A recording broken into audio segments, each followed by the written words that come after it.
treating. What are you going to get? 8 or 9 pieces? But when I lived in Tacoma years ago, my kids would come back with pillowcases full of candy, and I had the tendency of picking out the best of it. I tell you, I don't do much for Halloween anymore.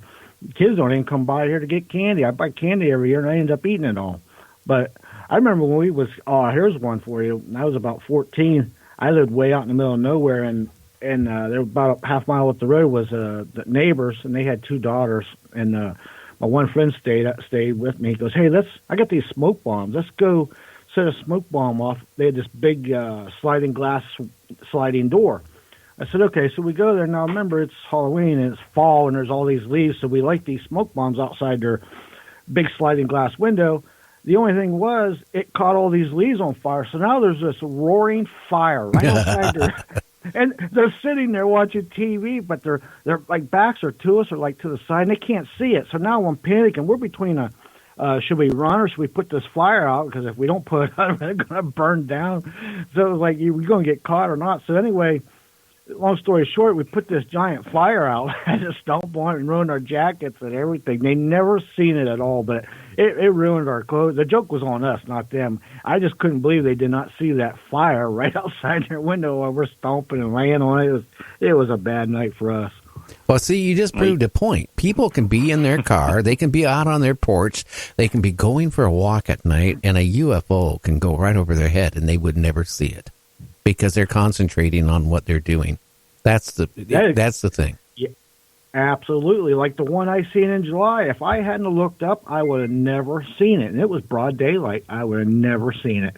And it was there. It was plain as day. Well, what do you think? What do you think, Sam? Don't you think that's the truth? I think so. Our guest yesterday, they said nobody looks up anymore. I mean, you can't see a UFO unless you're just spending all your day just looking ground level and just staying distracted. You'll never see anything what's going on in the sky. Well, sometimes I think you're better off if you don't look up, and why complicate your life more if you look up and you see a UFO? Then you're gonna, for the rest of your life, you're gonna be going, well, are we alone? I don't think so. So it's just going to complicate your life. So I'm telling people right now, don't look up. Right. You don't want to end up like us. Yeah. Now, hey, you got any cryptic, scary stories, James, at all? Because, I mean, Halloween's just right around the corner here. Well, let's see. Well, one that happened to me, and I think I've told it once before, I was Bigfoot hunting. I was actually Bigfoot hunting out in the what they call the Bigfoot Triangle down around Salt Fork. This was probably about 20 years ago. There was a rash of sightings. So, yeah, I'm like, I'm going to go out there. I'll go out for a couple of days, just hang out and be quiet and just, do what I do. So, and I was out there, and I'm hearing, I'm telling you, some ungodly noises, and it was getting closer and closer. And my anxiety is building because I know coming up over this little ridge if something's coming at me, and we're going to come to a head, it's going to be me against this, hopefully not a, 9, 10 foot, 1,000-pound beast, because I'm going to fight him. I'm going to try, or, take him out or get some kind of evidence or something if it's going to attack me. I don't know what's going to happen, but the noises it was making, I was like, I couldn't even move. I was so frozen. And here it comes. I peek my head up over this log. I'm on the ground. And it's this peacock, man. Peacocks, all these farmers had all these peacocks, and they got loose, and they're out running in the woods now, and they're making these ungodly noises that people are reporting. It's not Bigfoot, it's just peacocks. But I got to tell you, at the time, it scared me to death. I was like, boy, I was ready. I thought I was going to die. I really did. And another one. Only one. Oh, okay, go ahead. Because because we got Sam. He has to tell us one now.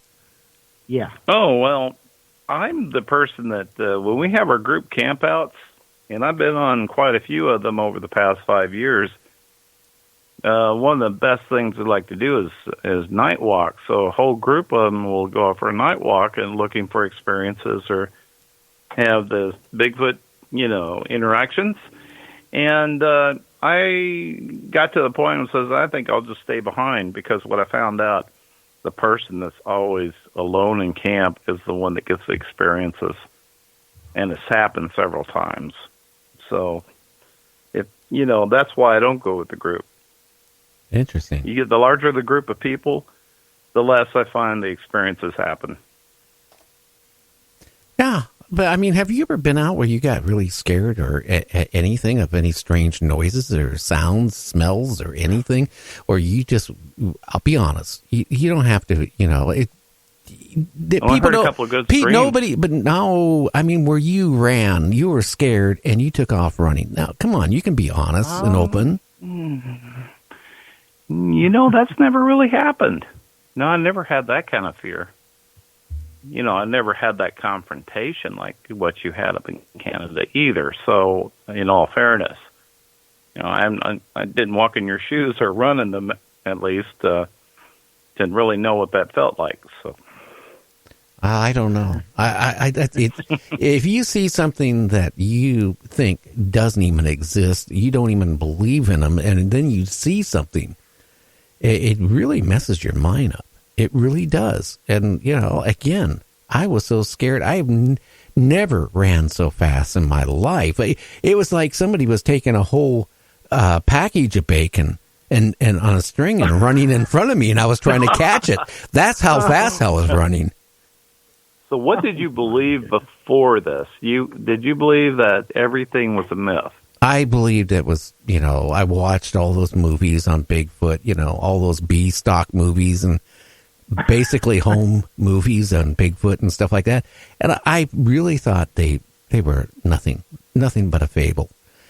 Whatever fiction. Yeah, fiction, not real. And whatever I saw, I don't know what it was, but it certainly wasn't a hairy man. It wasn't a bear. I have no idea what it was because he didn't get in the car with me and explain. But I can tell you this. I guess not. It scared the you-know-what out of me. Enough where, like I said, I have not gone camping or gone into the forest since then. Don't worry. I'll never come over to your cabin. You have no worries. I couldn't even get near that place because, you know what? You told me there's Bigfoot around there. Forget it. Ain't going to happen, buddy. Well, I still have a fear of walking alone in the dark in the woods. And I've always kind of had that fear, at least in the back of my head, or I feel that a little bit of tension. And I don't feel that when I'm with somebody else. I always need someone to accompany me.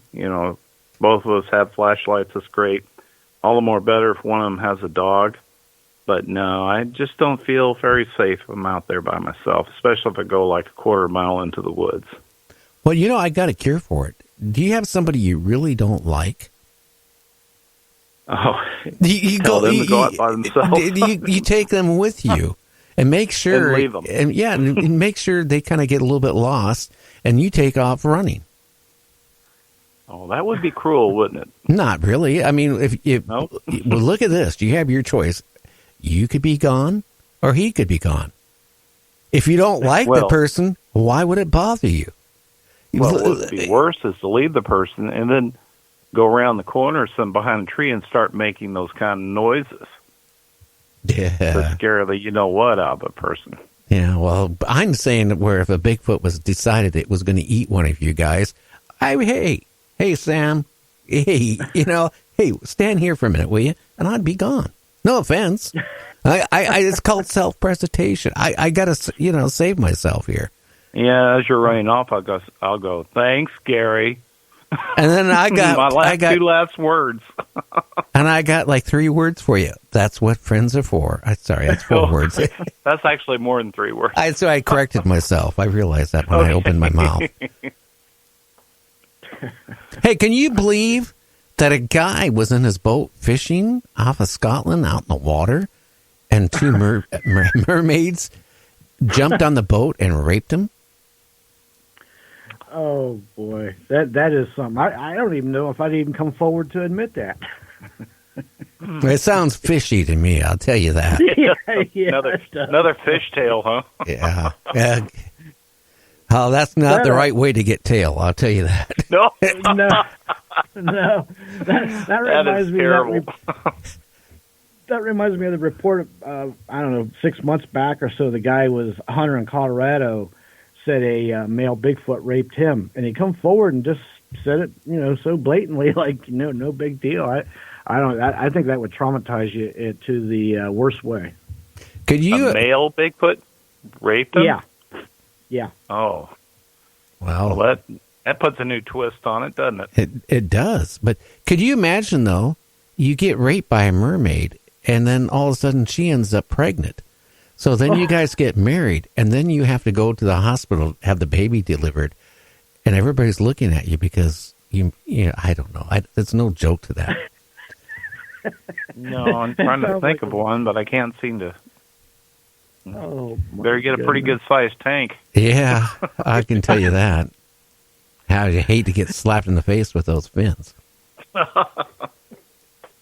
He got raped by two mermaids. It wasn't just two mermaids. Yes. I mean, why would somebody say that? I mean, why couldn't they say, "Hey, I got raped by an octopus"? I mean, there's more. It's more believable, isn't it? Yes, I don't know. Oh my goodness, that just sounds like you said. Sounds fishy. Yeah. Well, what can I say? Maybe he was drinking some of that Scottish whiskey. You got another story?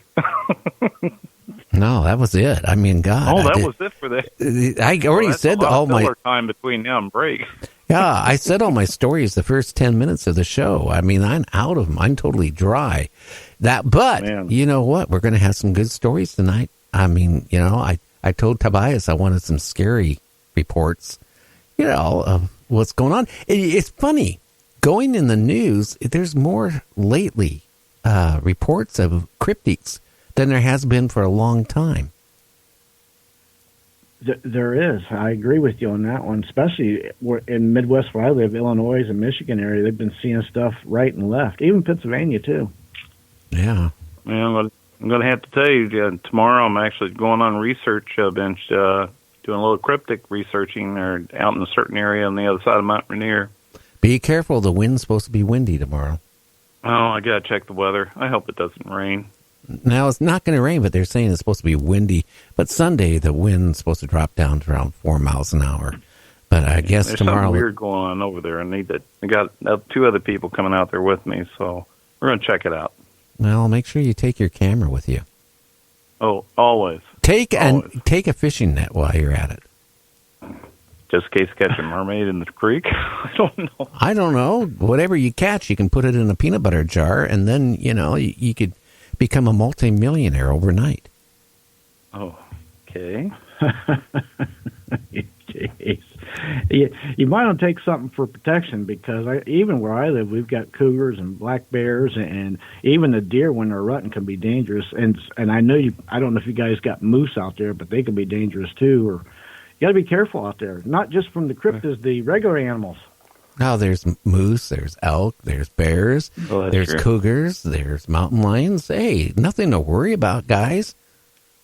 Well, this is a ghost town area, so I'm expecting everything mixed with paranormal and cryptids and everything else that might be part of that. I would hang out at the old cemetery. Did that too. Oh, I love the Carbonado Cemetery especially. Yeah. Yes, there's a lot of stuff going on there too. I bring my friend. We get all sorts of weird things happening. Now, the Carbonado one, isn't that right off the road there? Yeah, it's the turnoff, and it comes on the backside of the Carbonado Saloon. Yeah, every time I ever went that way, I keep waiting. Like, is this casket going to open up eventually, and some foot is going to be hanging out there on the road? Yeah. Wow. Well, what would you do, Gary? I just do this stuff in the daytime. I don't drive through there at night. Yeah. Go to one of those cemeteries that's grown over by, weeds and trees growing through the, that nobody's been there in years and years and years, and then go into one of those at night. Oh, that would be weird. Not really. If you want paranormal things, I mean, think they're lonely. That's true. Yeah, that's true. They're lonely. They want to talk to somebody. You might even take a pack of cigarettes and offer them a cigarette. I'd be more disturbed if they actually were able to take it. Well, you never know. I tell you what, I'd be gone fast there, too. All of a sudden, there's a cigarette that's just floating in the air out towards somebody. Yeah, I asked ghost. We're going to have to go on break here in a minute, but I've asked so many ghost hunters, and they always come back and say, "Oh, I never thought about that." But when you're out walking in a cemetery at night,